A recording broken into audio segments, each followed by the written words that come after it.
Assalamualaikum warahmatullahi wabarakatuh. Para jamaah yang dimuliakan Allah SWT, kembali berjumpa dengan Al-Fakir Ahmad Samsuri. Sesuai dengan janji saya akan melanjutkan tentang zakat, ya.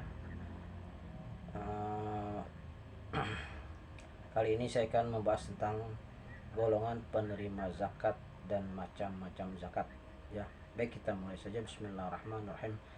Qala al-musannif rahimahullah ta'ala wa nafa'na bihi bil alami fid amin. Golongan penerima zakat itu yang pertama adalah fakir. Apa itu fakir?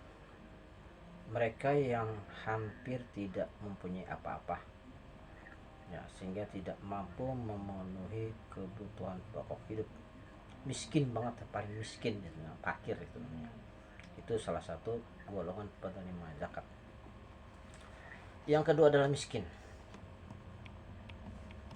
Miskin adalah mereka yang hampir tidak, maksudnya mereka yang punya harta namun tidak cukup untuk memenuhi kebutuhan dalam kehidupannya. Nah, mereka miskin. Itu memang miskin di atas daripada fakir, kan. Kalau fakir itu tidak mempunyai apa-apa, benar-benar fakir gitu kan. Sedangkan miskin itu mempunyai harta namun tidak cukup untuk memenuhi kebutuhan hidupnya. Golongan yang ketiga penerima zakat itu adalah amil. Apa itu amil? Mereka yang mengumpulkan dan mendistribusikan zakat. Istilah sini panitianya, panitia zakat, ya, yang berhak, salah satu yang berhak menerima zakat. Yang keempat apa? Mu'alaf. Mu'alaf ini adalah mereka yang baru masuk Islam dan membutuhkan bantuan untuk menguatkan tauhidnya dan syariatnya, ya, itu mu'alaf. Kemudian selanjutnya riqab, hamba atau budak sahaya yang merdekakan dirinya, itu riqab, ya. Yang kelima, yang keenam, golongan penerima zakat adalah gharimin. Gharimin adalah mereka yang berhutang untuk kebutuhan hidup dalam mempertahankan jiwanya, ya, dalam mempertahankan hidupnya. Orang yang berhutang, hutangnya banyak gitu kan. Kalau nggak hutang dia nggak punya duit untuk memenuhi kebutuhan hidup. Selanjutnya fisabilillah. Siapa itu fisabilillah? Mereka yang berjuang di jalan Allah dalam bentuk kegiatan dakwah, jihad dan sebagainya. Bisa juga guru, ya, para asatiz, ya, yang berdakwah atau mengajar di majlis taklim, ya kan, atau guru sekolah bisa juga kan, fisabilillah, ya, ustaz, kiai, ya kan. Mereka yang berjuang di jalan Allah untuk dalam bentuk yang sifatnya kegiatan dakwah, jihad dan sebagainya. Guru termasuk juga. Selanjutnya golongan penerima zakat adalah ibnu sabil. Yang ke-8 ibnu sabil adalah mereka yang kehabisan biaya dalam ketaatan kepada Allah Subhanahu wa taala. Ibnu sabil, ya. Kemudian di sini macam-macam zakat. Macam-macam zakat di sini. Yang pertama apa? Zakat emas. Zakat emas, perak, logam mulia dan lain sebagainya. Macam-macam zakat. Yang pertama merupakan zakat yang dikenakan atas emas, ya, emas, perak, logam mulia dan sebagainya yang telah mencapai nisab.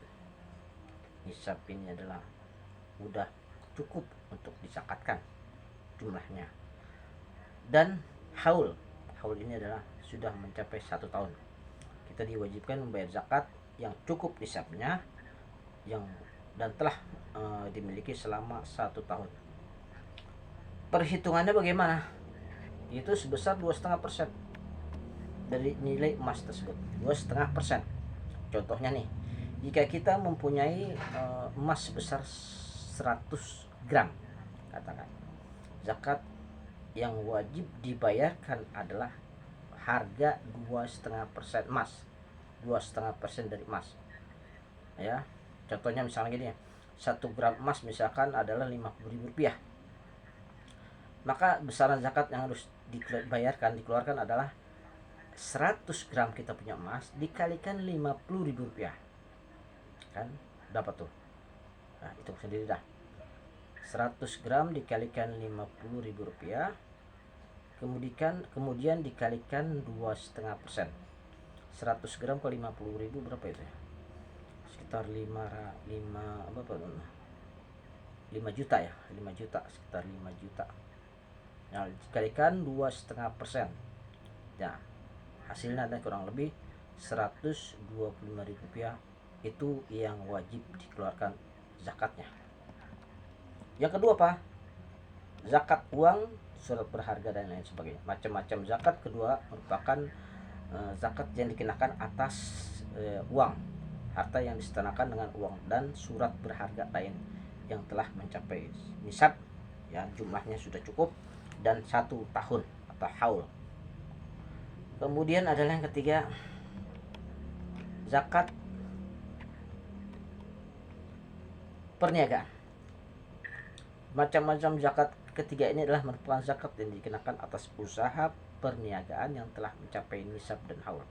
Sedangkan harta niaga sebagai harta aset yang diperjualbelikan dengan maksud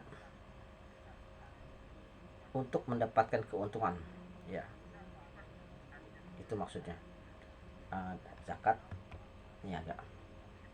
Dalam harta niaga ini harus ada 2 motivasi, ya yaitu pertama motivasi untuk berbisnis, kedua motivasi untuk mendapatkan keuntungan. Itu salah satunya. Itu maksudnya harta niaga harus ada 2 motivasinya. Sebagaimana Nabi katakan, dari Samurah bin Jundub, Nabi Sallallahu Alaihi Wasallam memerintahkan kami untuk mengeluarkan sedekah atau zakat dan dari barang yang kami sediakan dari perniagaan. Itu hadis riwayat Daud, ya. Kemudian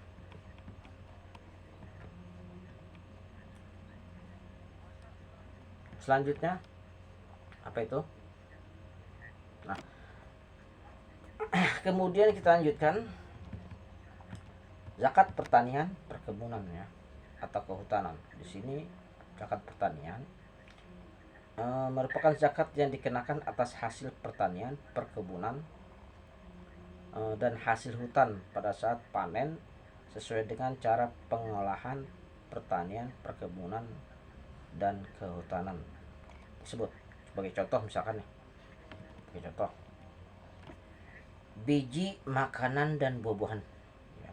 Biji makanan sebagai hal pokok pada suatu wilayah dan dapat disimpan serta mengenyangkan, ya. Apa itu biji-bijian? Biji makanan dan buah-buahan seperti misalkan padi, jagung, gandum, dan sebagainya. Sedangkan untuk buah-buahan yang wajib dizakati adalah anggur dan kurma. Itu termasuk bahan pokok, ya. Kecuali barangkali buah-buahan seperti pir, pepaya, pisang, itu tidak wajib juga zakati karena sifatnya itu kita buat cuci mulut itu biasanya, ya kan, bukan bahan pokok makanan itu. Kalau macam-macam pir,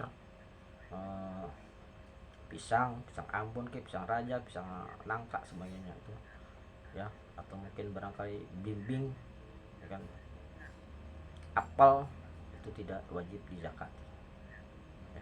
Baik, lanjutkan. Nisab, ini zakat pertanian dan buah-buahan adalah 300 sok, yang dalam ukuran zaman sekarang sekitar 625 kg, ya. Dalam bentuk gabah tuh, itu dalam bentuk gabah 625 kg. Kalau dalam bentuk berasnya itu ada 524 kg dalam bentuk beras. Sedangkan zakat yang wajib dikeluarkan ialah 10%. 10% apabila tanaman itu diairi oleh air sungai atau air hujan, 10% zakat tanamannya. Tapi kalau tanaman itu disiram dengan air kincir atau mungkin dengan alat yang memerlukan biaya, maka zakatnya 5%, kan. Kita misalkan punya tanaman ya kan, kita siram pakai air, kita yang nyiram, ya kan, airnya dari keran, maka itu cukup 5%. Kecuali kalau tanaman itu diairi oleh air hujan secara alami, ya kan, atau air sungai, irigasi, itu kan alami tanpa kita nyiram, itu zakat adalah 10%. Yang ke selanjutnya adalah zakat peternakan dan perikanan. Macam zakat ini adalah yang dikenakan atas binatang ternak dan hasil perikanan yang telah mencapai nisabnya dan haulnya, mencapai jumlahnya yang sudah ditentukan, dan tentunya sudah mencapai 1 tahun lamanya. Dalam riwayat Imam Bukhari Muslim, para ulama sepakat bahwa binatang yang wajib dizakati itu adalah unta, sapi, kerbau, kambing, dan sejenisnya. Domba juga termasuk ya. Nah, ketentuan zakat dari hasil peternakan itu adalah apa?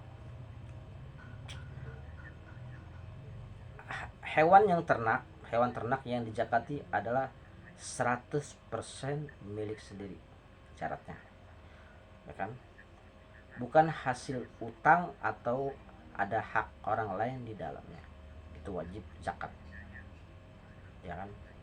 Jadi itu hewan ternaknya milik 100% milik dia, ya kan, bukan titipan orang lain, bukan hasil utang kepada orang lain, ya kan. Itu misalnya. Yang kedua, itu contohnya, itu masuk syaratnya. Yang kedua apa? Ketentuannya, ya, mencapai 1 tahun hewan ternak baru boleh dibayar zakatnya apabila masa kepemilikan sudah mencapai 1 tahun atau mencapai haul, itu boleh dizakati. Selanjutnya apa? Dirawat dan digembalakan, itu maksudnya sengaja diurus panjang tahun untuk memperoleh susu, daging, dan hasil perkembangbiakannya, ya kan. Itu dirawat oleh dan digembalakan sendiri, maksudnya sepanjang setahun itu, ya, untuk memperoleh susunya, daging, dan perkembangbiakannya. Jadi ada manfaatnya gitu ya, hewan itu yang bisa ada manfaatnya, baik dagingnya, kulitnya, atau mungkin susunya gitu kan. Itu yang wajib dizakati. Selanjutnya, hewan tidak dipakai untuk membajak sawah, mengangkat barang, atau menarik gerobak. Itu tertuang dalam sabda Rasulullah SAW, yang artinya tidaklah ada zakat untuk sapi yang digunakan untuk bekerja. Jadi binatang yang untuk bekerja seperti membajak sawah, seperti kerbau gitu kan, itu tidak wajib dizakati. Kemudian nisab dan kadarnya. Untuk kambing, ya, atau domba atau biri-biri kata, itu nisabnya 40 sampai 120 ekor. Haul, ya, sudah mencapai 1 tahun, kadar zakatnya 1 ekor, umur 1 tahun. Nisabnya, yang kedua, nisabnya 40 ekor, 1 tahun, sudah mencapai 1 tahun, kadar zakatnya 1 ekor, umur 2 tahun. Selanjutnya setiap bertambah 30 ekor, zakatnya bertambah 1 ekor, umur 1 tahun, dan setiap bertambah 40 ekor, itu zakatnya bertambah 1 ekor, umur 2 tahun, ya. Selanjutnya itu zakat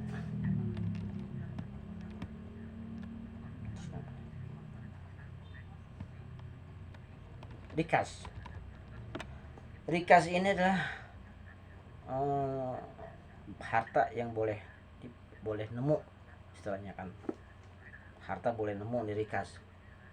Harta boleh nemu, hartanya juga ada orang-orang kafir zimmi, ya kan. Rikas itu, jadi rikas itu adalah harta temuan dari hartanya orang-orang kafir, ya kan. Itu wajib dizakati. Zakatnya berapa? 20%. Rikaz sendiri sebagai harta itu seperti emas, perak, harta lainnya ya, yang tersimpan sejak dulu atau ya kan, yang ditemukan di dasar laut misalkan gitu. Ada lagi yang namanya lokotah.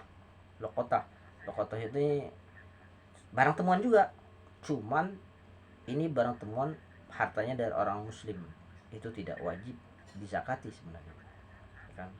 Kembalikan lagi kepada baitul mal. Ada rikas, ada yang namanya lokotah. Apabila harta seperti ini ditemukan, maka orang yang menemukan wajib mengeluarkan zakat yang 20% dari harta tersebut. Zakat barang ini disyaratkan harus 1 tahun kepemilikan terlebih dahulu. Jadi barang rikas, temuan dari barang dari orang kafir, itu wajib dizakati kalau sudah mencapai 1 tahun, ya kan, setahun. Seperti emas, perak, ya kan, berlian dan sebagainya.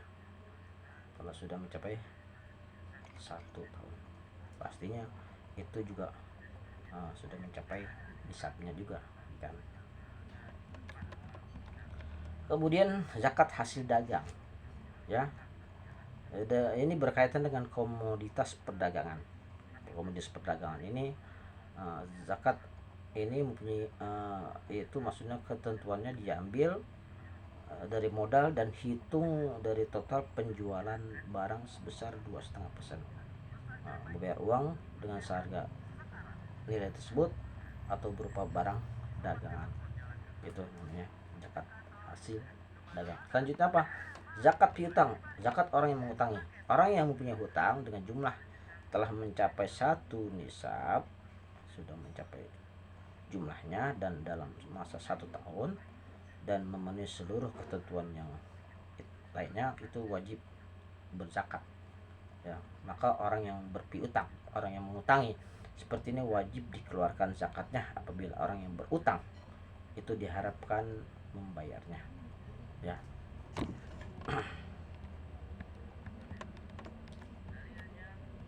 Kira-kira demikian syarat daripada zakat. Nah, maksudnya macam-macam zakat dan golongan orang yang menerima zakat ya.